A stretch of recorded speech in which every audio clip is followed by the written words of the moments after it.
I remember the weight of promises before I remember the taste of blood. I am Elijah Mikealson, the steady hand, the oath keeper, the brother who learned to measure fury with restraint. This is the story of how I became what I am, when it began, why I held to the path I chose, and the date that marks the first breath that set me on that road.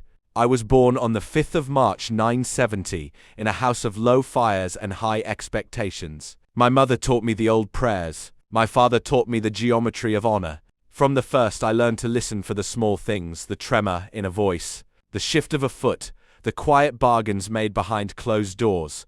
Those small things would later become the ledger by which I judged men and monsters alike. My transformation was not a single violent rupture, but a long, cold education. We were bound by a spell meant to save us, and in that saving we were remade. I remember the first night the world sharpened into hunger and speed. How the air itself seemed to thin and how time folded around a single, terrible clarity.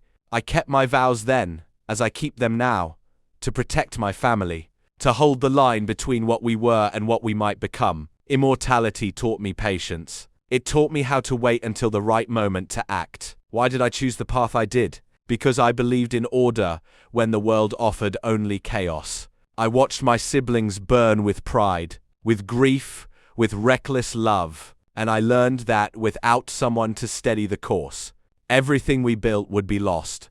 I became the anchor not out of a hunger for power but out of a fear of loss, a fear that sharpened into duty. I would be the hand that steadied the blade, the voice that reminded us of our names when the world tried to strip them away.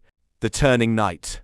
There is a night I return to often, a moonless sky, the hush of a house that knows its own secrets. My mother's spell took hold, and the world rearranged itself. I felt strength like a new language in my limbs and a sorrow like an old song in my chest.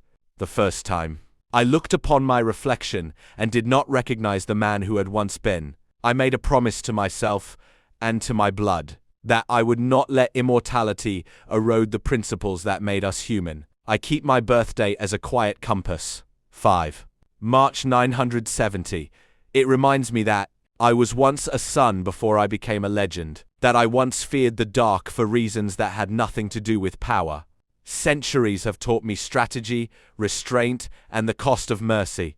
I have brokered peace and waged war. I have loved and been betrayed. I have watched empires rise and fall like the slow turning of a wheel. Call me protector or tyrant, diplomat or executioner. Names are tools. What endures is the oath I carry, the loyalty I owe to blood, and the steady,